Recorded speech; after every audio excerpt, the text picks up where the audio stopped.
भाऊने जय शिवराय करा. जय शिवराय. जय शिवराय. आणि भुवनेश्वरी रामकृष्ण हरी. शिवनेरीला जायला अजून आपल्याला जवळजवळ 1 तासाचा रस्ता राहिला. नाही इंडिया बुक ऑफ रेकॉर्ड आणि याला Asia world book of records मध्ये यांची एंट्री झालेली आहे. रामकृष्ण हरी. गाडी घेतल्यानंतर पहिल्यांदाच आपण छत्रपती शिवाजी महाराजांच्या जयंतीनिमित्त महाराजांचं दर्शन करण्यासाठी महाराजांचं जन्मस्थान असलेलं पवित्र असं ठिकाण जन्मभूमी शिवजन्मभूमी किल्ले शिवनेरीवरती आपण दर्शनासाठी निघालेलो आहोत. खरं तर लग्न होण्याच्या अगोदर किंवा लग्न झाल्यानंतर आणि भुवनेश्वरी होण्याच्या अगोदर म्हणजे मुलगी होण्याच्या अगोदर भरपूर गड किल्ले आम्ही फिरलो आहोत. भरपूर किल्ल्यांचं दर्शन घेतलेलं आहे. परंतु भुवनेश्वरी झाल्यापासून मात्र गाडीवरती मोटरसायकलवरती जाणं शक्य होत नाही. कारण की ट्रेकिंग करायची म्हटल्यावरती दिवस उगवायच्या अगोदर उन्हाच्या अगोदर आपण गडाच्या पायथ्याशी पोहोचणं कमीत कमी गरजेचं आहे. परंतु ते शक्य होत नव्हतं आणि म्हणून तर खऱ्या अर्थाने ही गाडी आपण घेतलेली आहे. याच गाडीच्या माध्यमातून आता आपण सर्व महाराजांचे जे गडकिल्ले आहेत त्या गडकिल्ल्यांचा अभ्यास आपण करणार आहोत. भुवनेश्वरीला त्या सर्व गडकिल्ल्यांचं दर्शन आपण घडवणार आहोत. तुमच्या सगळ्यांचे आशीर्वाद, तुमच्या सगळ्यांच्या शुभेच्छा अशाच कायम आमच्यासोबत राहू द्या आणि आमच्या 1.5 वर्षाच्या भुवनेश्वरीला भरभरून असे आशीर्वाद नक्की द्या. आज आपण शिवनेरी किल्ल्यावरती निघालेलो आहोत. तर रामकृष्ण हरी. अमोल महाराजांना आपण पुढून घेतलेलं आहे. मागं आमच्या धर्मपत्नी बसल्यात आणि इकडं मेवण्यांना आत्ता आपण घेतलं आहे. मेवणे जय शिवराय करा. जय शिवराय. जय शिवराय. आणि मध्ये आहे आपली भुवनेश्वरी.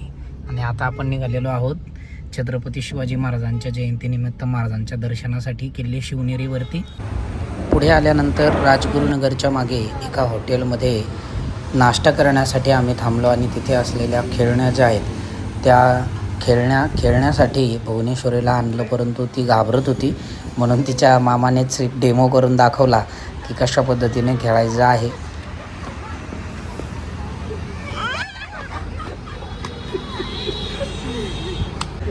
नंतर मस्त झणझणीत अशी मिसळ ऑर्डर केली होती.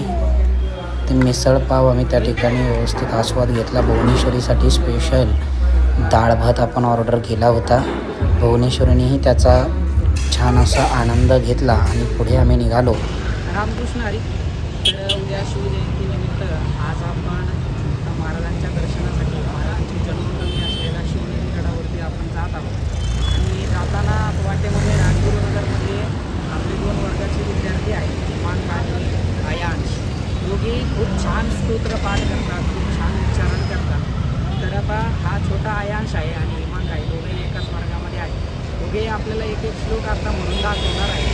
छोट्यापणी पण संस्कृतचं उच्चारण चांगलं व्हावं, आपल्या मुलांना गोडी लागावी याच्यासाठी त्यांच्या आईचा देखील याच्यामध्ये खरं तर आईचाच याच्यामध्ये खूप मोठा सहभाग आहे. कारण की प्रत्येकाने आपल्या मुलांना हे संस्कार देणं आजच्या काळाची गरज आहे. तर आयांश आणि हिमांग आपल्याला एक एक श्लोक म्हणून दाखवणार आहे. आयांश महिषासुरमर्दिनी म्हणतो. ऐगिरी नंदिनी नंदित मेदिनी विश्वविनोदिनी नंदनुते गिरिवर विंध्य शिरोधिनी वासिनी विष्णुविलासिनी जिष्णुविते भगवती शितिकंठ कुटुंबिनी भूरि कुटुंबिनी भूरि कृते जय जय हे महिषासुरमर्दिनी रम्यकपर्दिनी शौर्यसुते देवराजी सेव्यमान पावनांग्रि पंकजं व्यालयज्ञसूत्रमिन्दुशेखरं कृपाकरं नारदादि योगिवृन्दवन्दितं दिगम्बरं काशिकापुरादिनाथ कालभैरवं भजे. छान छान छान. आता दोघांनाही आता रँडमली व्हिडिओ आपण शूट करतोय. स्तोत्र त्यांच्या पाठ आहे. पण आपण थोडेसं एक प्रश्न घेऊया. याने म्हटलेलं आहे महिषासुरमर्दिनी स्तोत्र आणि हिमांगने म्हटलं आहे कालभैरवाष्टक. तर त्यांना आपण प्रश्न विचारूया की ह्या देवता नेमकं कोणत्या आहेत. तर हिमांग सांगशील, तू जे स्तोत्र म्हटलास कालभैरवाष्टक कोणत्या देवतेचं आहे आणि त्या देवतेचं कार्य काय आहे. कालभैरव देवताचे हे श्लोक आहेत. बरोबर आहे. कालभैरवाचं काम काय आहे. कोणती देवता आहे, काय करते कालभैरव. रक्षण करण्याचं काम करते. क्षेत्राचं रक्षण करण्याचं म्हणजे क्षेत्रफळांची मुख्य देवता जी आहे ती कालभैरव आहे. आणि महिषासुरमर्दिनी स्तोत्र तर नावावरूनच माहिती आहे, तरीसुद्धा हिमांक आपल्याला सांगेल महिषासुरमर्दिनी स्तोत्राचा काय इतिहास आहे. कोणाचं स्तोत्र आहे? महिषासुर. महिष कोणाचं नाव होतं? ही यांश बरोबर, राक्षसाचं नाव होतं. मर्दिनी म्हणजे त्याचं मर्दन करणारी अशी ही मर्दिनी. स्त्रीलिंगामध्ये मर्दिनी झालं, पुल्लिंगामध्ये मर्दन. तर महिषासुराचं मर्दन करणारी अशी महिषासुरमर्दिनी देवीचं हे स्तोत्र असल्यामुळे महिषासुरमर्दिनी स्तोत्र असं नाव. दोघांनाही खूप खूप शुभेच्छा. पुढील शिक्षणासाठी झाल्यानंतर वेगवेगळ्या ताळांमध्ये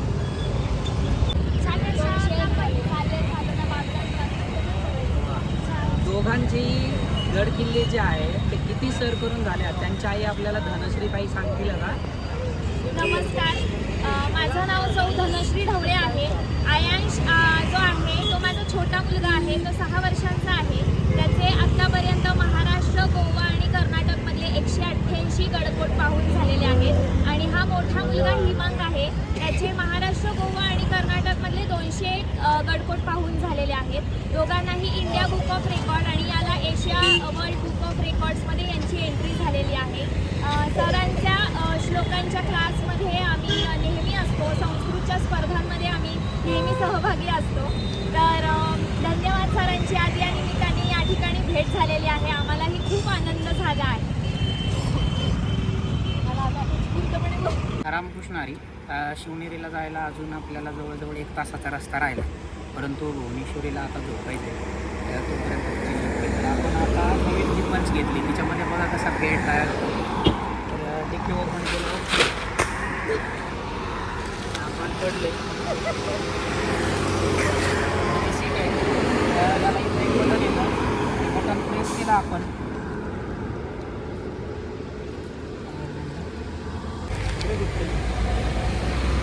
तर असा सीट जे आहे ते फोल्ड होतं. सीट फोल्ड झाल्यानंतर पुढचे जे ड्रायव्हर सीट आहेत त्याच्यामधलं राहू दे, त्याच्यामध्ये हे सगळं सामान असं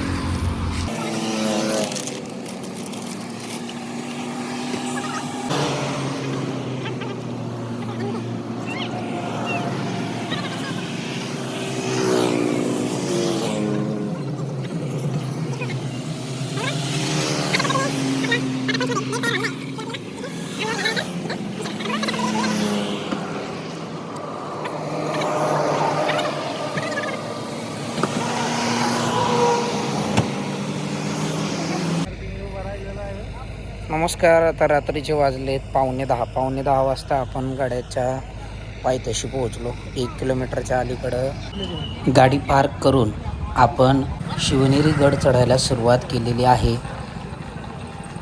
रामकृष्ण हरी. गाडी खाली पार्क करून आता 9:15 वाजलेत. 9:15 वाजता आपण गड चालायला सुरुवात केलेली आहे. खाली जवळजवळ 1-1.5 किलोमीटरवरतीच गाड्या थांबवलेल्या आहेत. या ठिकाणी भुवनी तिच्या मामाकडे आहे. भुवनेश्वरी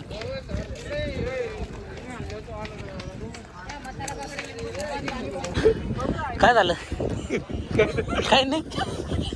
हां, भुवनेश्वरीला तेवढा चालायचा सराव नसल्यामुळे आणि पाय दुखतील म्हणून आपण तिला उचलून घेतलं आणि गडाच्या पहिल्या पायरीचं दर्शन हे भुवनेश्वरीनं केलेलं आहे. तिचा पहिलाच हा ट्रेकिंगचा किल्ला होता. चालायला लागल्यापासून जेव्हा ती झाली त्यानंतर आपण तिला सिंहगडावरती नेलं होतं, परंतु जेव्हापासून ती चालायला लागली तेव्हापासून हा पहिलाच तिचा किल्ला आहे. आता भुवनेश्वरी ही 1 वर्ष 4 महिन्याची म्हणजेच एकूण 16 महिन्यांची झालेली आहे आणि चालायला लागल्यापासून पहिलाच हा किल्ला ती शिवजयंतीच्या दिवशी जी आहे ती सर करत आहे. गडावरती सुंदर अशी पिण्याच्या पाण्याची व्यवस्था केलेली आहे. छान पाणी आहे, फिल्टरचं पाणी आहे.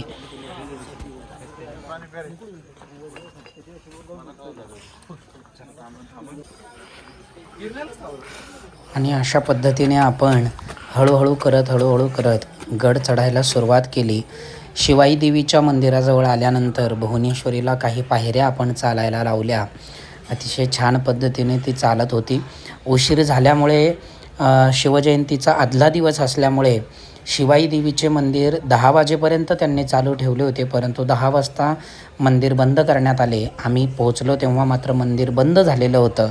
त्यामुळे आम्ही पायरीचंच दर्शन घेतलं शिवाई देवीचं आणि त्या ठिकाणाहून आपण पुढे निघालो. पुढे आल्यानंतर आपल्याला छत्रपती शिवाजी महाराजांचे जन्मस्थान असलेली इमारत ही आपल्या नजरेस पडते. शिवजयंती असल्यामुळे अत्यंत सुंदर अशी सजावट या इमारतीला करण्यात आलेली होती.